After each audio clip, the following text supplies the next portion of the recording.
যারা প্রেম করে বিয়ে করে, অর্থাৎ বিবাহপূর্ব সম্পর্কে আবদ্ধ থাকে তারপর বিয়ে করে, তাদের এই বিয়ে কি বৈধ বিয়ে হিসেবে গণ্য হবে? কোনো মেয়েকে বিয়ে করার নিয়ত রেখে তার সাথে প্রেম করার ব্যাপারে শরীয়তের হুকুম কি?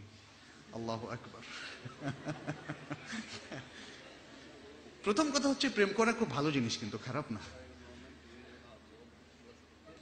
কি খারাপ? এটা খারাপ না, কিন্তু করতে হবে বিয়ের পরে।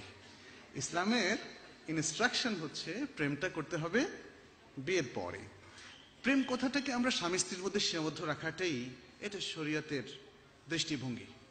প্রেমটাকে আমরা দ্বীনি ওয়ার্ড হিসেবে ব্যবহার করি না, কারণ প্রেমের আরবি শব্দ হচ্ছে ইশক। ইশক যেন আল্লাহ এবং আল্লাহ রাসূল সম্পর্কে অবশ্য আমাদের সাহিত্যে আমাদের অনেক লোকের কথাবার্তা দেখা যায়, রাসূল প্রেম, আল্লাহ প্রেম। প্রেম কথাটা আসলে আল্লাহ রাসূলের সাথে ইউজ না করাই ভালো। মাহাব্বাত, ভালোবাসা সেখানে থাকবে। আর প্রেম হচ্ছে স্বামী স্ত্রীর মধ্যে। ইসলামিক প্রেমটা হলো স্বামী স্ত্রীর মধ্যে। এখানে যেটা বলেছেন যে যাকে বিয়ে করতে চান তার সাথে আগেই প্রেমের সম্পর্ক পাতানো যায় কিনা, না, এটার কোনো বিধান শরীয়তে নাই। এটা অবৈধ প্রণয় হিসেবে গণ্য হবে। যার সাথে বিবাহ বন্ধনে আবদ্ধ হবেন, আপনি পুরুষ হন অথবা নারী হন না কেন, প্রয়োজনীয় কথা, প্রয়োজনীয় দেখা সাক্ষাৎ সেটা জায়েজ আছে। তবে দেখা সাক্ষাতের ক্ষেত্রে আরেকটা কথা মনে হয় আমাদের বলা উচিত, সেটা হচ্ছে মাহরাম থাকতে হবে। মানে যিনি প্রস্তাব করছেন, তিনি যে নারীকে বিবাহ করতে চান, সে নারীর সাথে তিনি নির্জনে একসাথে হতে পারবেন না, নির্জনে বেড়াতে যেতে পারবেন না, নির্জনে গিয়ে পার্কে বসতে পারবেন না। এবং ইভেন মেয়ের ঘরেও যদি আপনি দেখতে যান, সেখানে বাবা মা বললো ঠিক আছে তারা একটু আলাপ করুক না, এই আলাপ করার সুযোগ নেই। সেখানে অবশ্যই কোনো মাহরাম অথবা তৃতীয় ব্যক্তি থাকতে হবে, কারণ হাদিসের বক্তব্য হচ্ছে যখনই কোনো পুরুষ অথবা নারী একসাথে বসে তখন তৃতীয় ব্যক্তি হিসাবে থাকে কে? শয়তান। তো শয়তানকে তো আমরা খালি জায়গাই করে দিচ্ছি, আর জায়গা দেওয়া যাবে না, আর জায়গা। আচ্ছা, যারা আগে প্রেম করে ফেলেছেন অলরেডি, কি করবেন? এখন মানে প্রস্তাব হচ্ছে এখন কি বিয়ে করতে পারবেন কিনা। প্রথম কথা হচ্ছে আপনি তওবা করেন। এই যে অবৈধ প্রণয়টা আপনি কন্টিনিউ করছেন, এটা তওবা করে বন্ধ করতে হবে। ইসলামিক এটিকেটটাকে আপনাকে মানতে হবে, যে এতদিন একজন ছেলের সাথে অথবা একজন মেয়ের সাথে আর একজন ছেলে সম্পর্ক রেখে এসছেন, যেটা ইসলাম পারমিট করছে না। এখানে আপনাকে তওবা করতে হবে। তওবা মানে কি? প্রথমেই আপনার জানার পরে আপনাকে আফসোস করতে হবে, একটু অনুতপ্ত হতে হবে, আরে আমি তো এটা পাপ করেছি। দ্বিতীয় হচ্ছে সাথে সাথে অ্যাবস্টেইন করা, বিরত থাকা। তৃতীয় হচ্ছে এটাকে আপনি কন্টিনিউ করবেন না, সে প্রমিস করা আল্লাহর কাছে।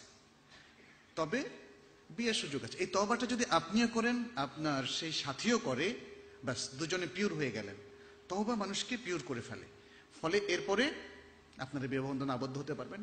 খুব দ্রুত আপনাদের কর্তব্য হবে প্রস্তাব পাঠানো, এবং দ্রুত আপনার একদিন দুদিনের মধ্যেও যদি বিয়ে করে ফেলেন, শরীয়তের নিয়ম প্রণালী অনুসরণ করে, তাতে কোনো অসুবিধা নাই।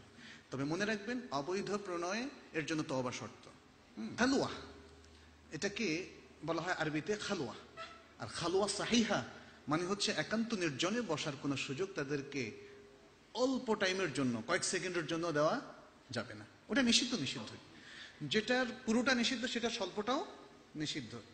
মদ এক গ্লাস খাওয়াটা বা পান করাটা নিষিদ্ধ, এক ফোঁটাও নিষিদ্ধ।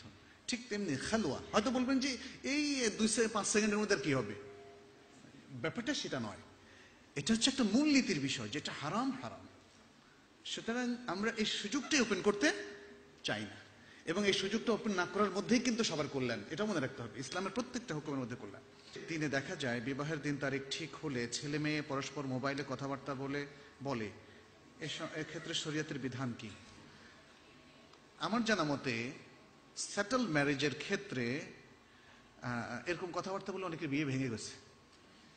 এবং মজার ব্যাপার হচ্ছে, আমাকে কোনো ছেলে বলেছে যে তারা এইভাবে কথা বলতে বলতে চুটিয়ে এমন কথা বলেছে যেটা বলাটা আসলেই অসঙ্গত, অন্যায়, এরকম কথা পর্যন্ত বলেছে, সে বিবাহ ভেঙে গেছে, হয় নাই।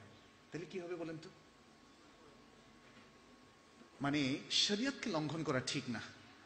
শুধুমাত্র প্রয়োজনীয় দেখা এবং অত্যন্ত প্রয়োজনীয় কথার বাইরে আর কোনো ধরনের যে আমরা তো বিবাহবন্ধনে আবদ্ধ হতে যাচ্ছি, এরকম কোনো সুযোগ নাই। যদি আপনারা খুব দ্রুত কথাবার্তা বলতে চান, তাহলে আদ্য করে ফেলেন, স্বামী এবং স্ত্রী হয়ে যান, ব্যাস। এটাই হচ্ছে আমাদের জন্য রেখা, মূল রেখা। এই মূল রেখাটা আপনারা পালন করেন, তারপরে ফ্রি।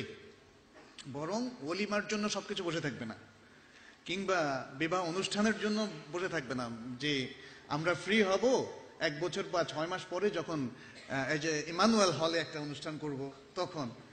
এরকম জরুরি কিছু না। আগদের পরে স্বামী এবং স্ত্রী ফ্রি হয়ে যেতে পারে, কোনো অসুবিধা নাই। তো যখন আল্লাহ তাআলা এত সুযোগ রেখে দিয়েছেন, তাহলে আমরা নিজেরা কিছুটা রেস্ট্রিকশন করে অবৈধ প্রণয়ের চর্চা করার কোনো সুযোগ আসলে নাই। এটা করাটা